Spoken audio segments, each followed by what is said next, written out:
It was a top of the table clash between the Mumbai Indians and the Royal Challengers Bangalore. Both teams fought hard, but in the end, the Mumbai Indians just had the better personnel to see them through today. You're watching another episode of End of Day's Play, and this is Uninvited Opinions.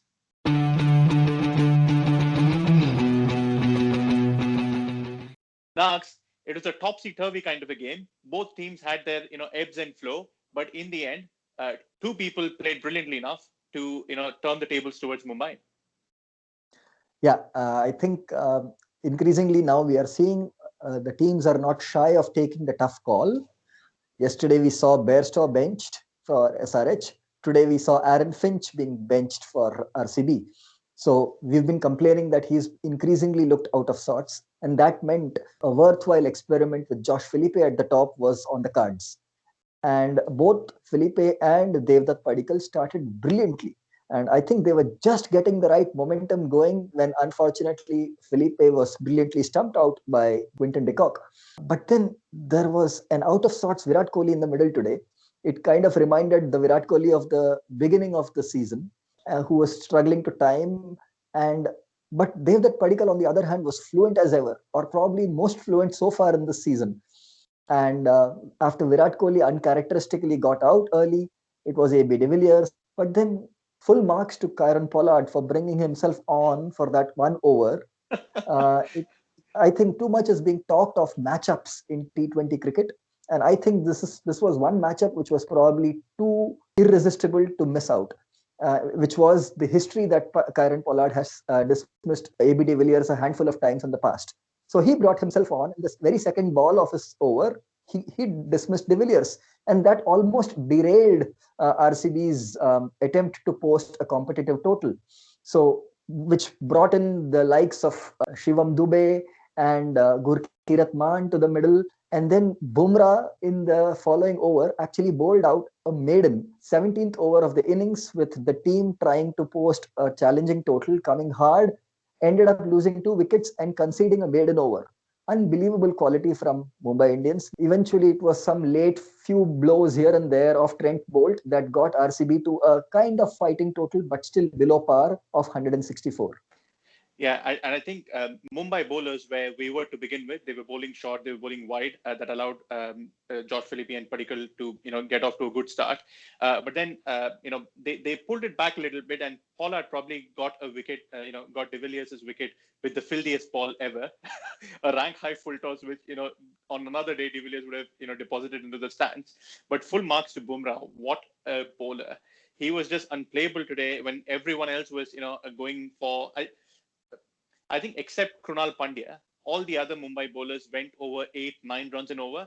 But Bumrah came back with figures of 3 for 14 in his 4 overs. Magical. I think that firmly put the momentum back Mumbai's way. And heading into the mid innings break, it could have both teams had an even chance of going for the win.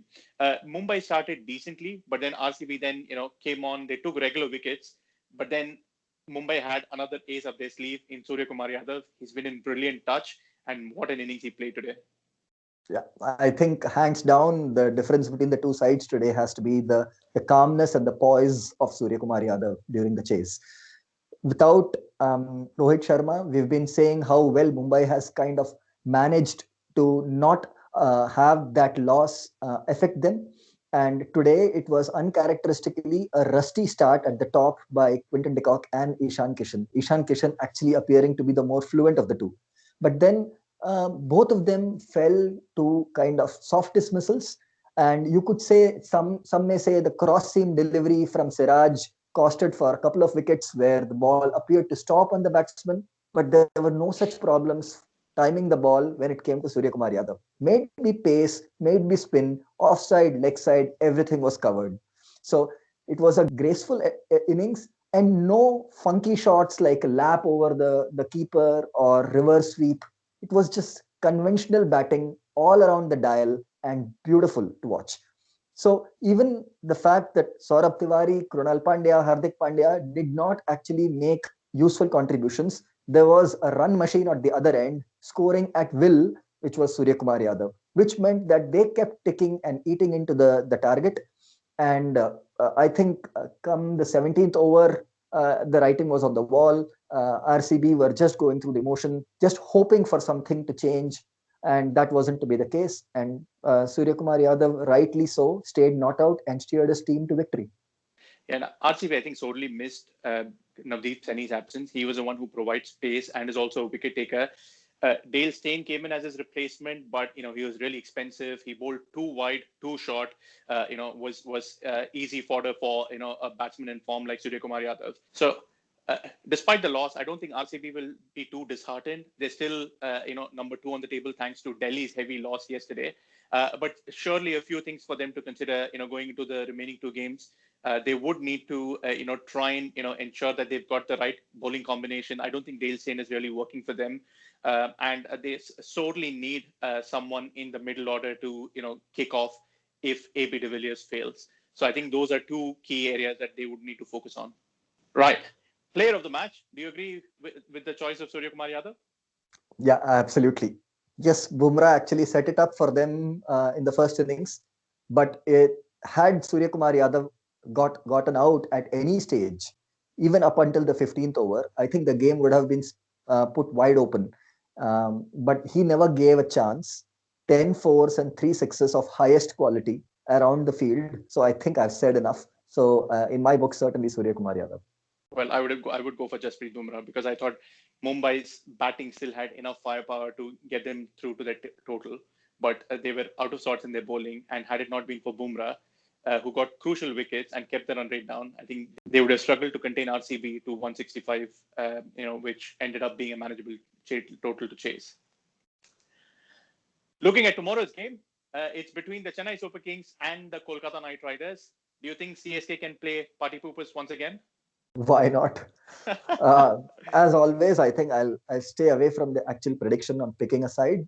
But I think Chennai is more than capable of toppling KKR.